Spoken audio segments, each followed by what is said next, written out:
हम विंध्य के लोग 1857 की उस महान क्रांति के जनक भी हैं और हिस्सेदार भी हैं। मैं प्रभाकर भट्ट आज आपके समक्ष विंध्य की माटी की उस वीरता के इतिहास को, एक अनसुलझी कहानी को लेके आया हूं, जिसमें हम विंध्य के लोगों ने 1857 के उस समर में अपना बहुमूल्य अनगिनत योगदान दिया है, जो विंध्य के प्रादुर्भाव में अमर हो चुका है, अमिट हो चुका है। 1857 की उस क्रांति के समय अंग्रेज़ों का, फिरंगियों का, बाहरी शक्तिशाली ताकतों का विंध्य के ऊपर जबरदस्त दबाव बन चुका था। यहाँ के राजे, रजवाड़े, जमींदार सभी उस क्रांति की सुगबुगाहट से परेशान थे। ऐसे समय पे एक वीर, बलशाली, अमर, अजर योद्धा ठाकुर रणमत सिंह इस सीक्वेंस में प्रादुर्भाव करते हैं। रीवा के किले में उनका तेलंग ब्राह्मण के लिए अपनी तलवारें खींच लेना और सीधे जनरल और स्वान के सामने विकट स्थितियों में खड़े हो जाना विंध्य के इस महान विरोध का पहला चरण था। इसी क्रम में 1857 में मंगल पांडे ने बैरकपुर में जब विद्रोह किया तो उस विद्रोह की आग मेरठ तक पहुंच गई और मेरठ में पहली बार पूरे शहर के ऊपर क्रांतिकारियों का कब्जा हो गया। ये खबर आग की तरह फैली और विंध्य तक आई। जब ये खबर विंध्य में पहुंची तो यहाँ के क्रांतिकारियों में भी जोश भर गया और सभी इस तरह की एक बड़ी क्रांतिकारी घटना के लिए तैयार होने लगे, जहां से इस विंध्य की धरती से अंग्रेज़ों के जो हुकूक था, अंग्रेज़ों के जो चरण थे, अंग्रेज़ों की जो ताकत थी, उसका समूल नाश कैसे किया जाए। इसी कड़ी में सबसे पहला जो झगड़ा होता है अंग्रेज़ों और क्रांतिकारियों के बीच में, विंध्य के सपूतों के बीच में, वो क्योटी की गढ़ी में होता है। क्योटी और उसके पीछे चित्रकूट तक के जो इलाके थे, यह रणजीत राय दीक्षित की अमलदारी में आते थे। ये अमलदारी लगभग रीवा राज्य के, समूचे रीवा राज्य की आधी थी। इतने बड़े जमींदार, इलाकेदार की अमलदारी होने के कारण रणजीत राय दीक्षित चित्रकूट में पेशवाओं के भी रिश्तेदार हुआ करते थे और जबरदस्त संघर्षशील व्यक्ति। ठाकुर रणमत सिंह, ठाकुर श्याम शाह, रणजीत राय दीक्षित, इन तीनों की तिकड़ी ने क्योटी के उस किले में 1857 में सितंबर के आसपास वो महान मीटिंग की, जिसमें 400 से ज़्यादा क्रांतिकारियों के साथ वो छुपे हुए थे। अंग्रेज जनरल को इस बात की भनक पड़ गई और उन्होंने एक टुकड़ी रीवा राज्य और पन्ना राज्य की सम्मिलित सेना के साथ इन क्रांतिकारियों का समूल नाश करने के लिए भेजी। लेकिन नियति को कुछ और पता था, नियति को कुछ और था, विंध्य को कुछ और मिलना था। इन रणबांकुरों के पास यह खबर फैल गई कि अंग्रेजी सेना उनसे लोहा लेने आ रही है। कहीं और छुपने के बजाय उस दिन रणजीत राय दीक्षित, श्याम शाह और ठाकुर रणमत सिंह ने क्योटी की घड़ी में मोर्चा संभाला और वहां पे हुआ विंध्य का पहला, अंतिम और सबसे जबरदस्त संग्राम। क्योटी से करीब 15 किलोमीटर आगे खरपटा के मैदान में इस महान युद्ध में 400 हिंदुस्तानी विंध्य के सपूतों ने और एक टुकड़ी अंग्रेजों की, एक टुकड़ी पन्ना राज्य की और एक टुकड़ी रीवा राज्य की, इन तीनों की सम्मिलित टुकड़ी से एक साथ इन्होंने मोर्चा लिया। एक तरफ 5000 अंग्रेजी सैनिक थे, उनके हिमायतदार थे, तो दूसरी ओर 400 की संख्या में रणबांकुरे, जिनका नेतृत्व कर रहे थे ठाकुर रणमत सिंह, श्याम शाह और रणजीत राय दीक्षित। इस लड़ाई के बारे में कहा जाता है कि एक दिन में विंध्य की धरती पे इतने सर कटे कि क्योटी से 15 किलोमीटर दूर का वह मैदान सरकटा का मैदान कहलाने लगा। वो मंजर दूर पहाड़ियों में जिस ग्रामीण ने भी देखा तो उसे सिर्फ वहां पे कटे हुए सर नजर आए। इस युद्ध में एक बड़ी भयानक और भयंकर घटना भी हुई और वो थी ठाकुर रणमत सिंह का पन्ना राज्य की सेना के सेनापति का धड़ काट देना। एक तलवार के वार से ठाकुर रणमत सिंह ने कमर के ऊपर से पूरे के पूरा धड़ उनका काट दिया और ये घटना, ये मंजर देख के अंग्रेजों के हाथ पांव फूल गए। यह ऐसी भयानक घटना थी, ऐसी तिलमिलाहट वाली घटना थी, जो ये प्रदर्शित कर रही थी कि विंध्य के लोगों के अंदर अंग्रेज़ों के खिलाफ, उनकी नीतियों के खिलाफ कितना गुस्सा था, और वो गुस्सा ठाकुर रणमत सिंह के अंदर उनके खून में बह रहा था। रणमत सिंह ये जान गए थे कि इतनी बड़ी फोर्स को ये 400 लोग हरा नहीं पाएंगे, तो बेहतरी इसी में थी कि आज इस युद्ध को विराम दिया जाए और आगे की ओर निकला जाए। लेकिन किसी न किसी का तो बलिदान युद्ध मांगता ही है।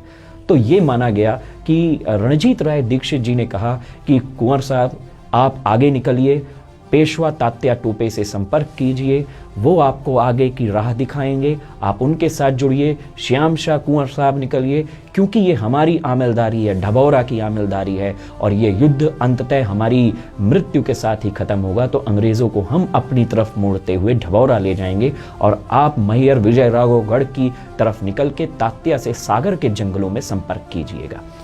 इसी तरह, इसी लय में यह खरपटा की लड़ाई को रणजीत राय दीक्षित ने अपनी ओर मोड़ा, और 200 गिने चुने सवारों के साथ वह वापस ढबौरा की गढ़ी में गए।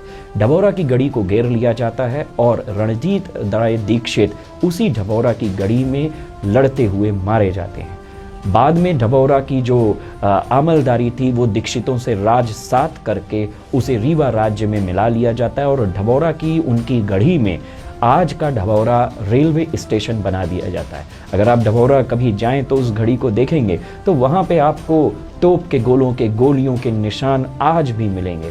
वो उस अमर समर की निशानी है। आप क्योटी की गढ़ी में जाएंगे तो आपको वो अमर समर की निशानियाँ आज उसके दीवारों पे आज भी पैबस्त होंगी। ठाकुर रणमत सिंह का प्रादुर्भाव यहीं से माना जाता है। रणजीत राय दीक्षित की स्वर्गवास होने के बाद, उनकी वीर गति प्राप्त करने के बाद, जैसे रणमत सिंह के अंदर उबाल आ गया, जोश आ गया।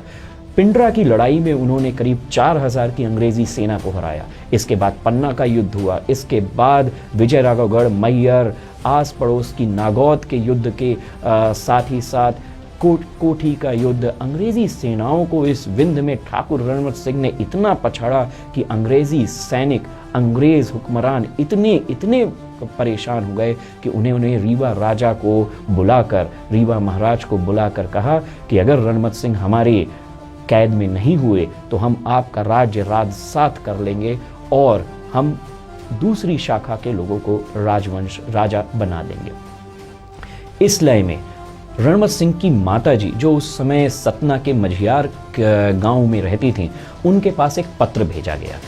तो माताजी के पास पत्र में ये लिखा था कि अब बघेलों की राजगद्दी पर संकट है, और माताजी से कहा गया कि आप इस तरह का कुछ काम करें कि बातचीत हो, कुछ रणमत सिंह सरेंडर कर दें। तो जब रणमत सिंह जी के पास ये चिट्ठी पहुंची तो उनकी माताजी से वो मिलने आए, और उनसे कहा गया कि भाई, माताजी ने कहा कि बेटा, अब बघेलों की जो गद्दी है, जो इतने 400-500 सालों की मेहनत से बनी है, इस पर संकट है।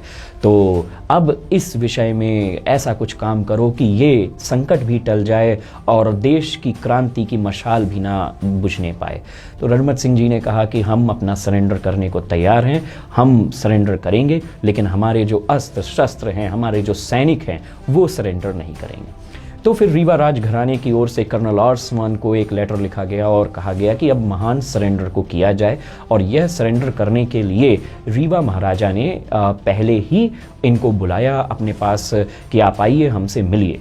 तो रीवा राजघराने में एक मीटिंग होती है। तो जब रणमत सिंह आते हैं कंबल ओढ़ के, तो जब ऑर्समान उनको देखता है, उस बलिष्ठ शरीर को, उस तमतमाते शरीर को, तो कर्नल ऑर्समान के मन में उस वीर के लिए इतनी आदर सत्कार डेवलप होता है कि कर्नल ऑर्समान अपनी कुर्सी से उठ के खड़ा हो जाता है और प्रणाम करता है।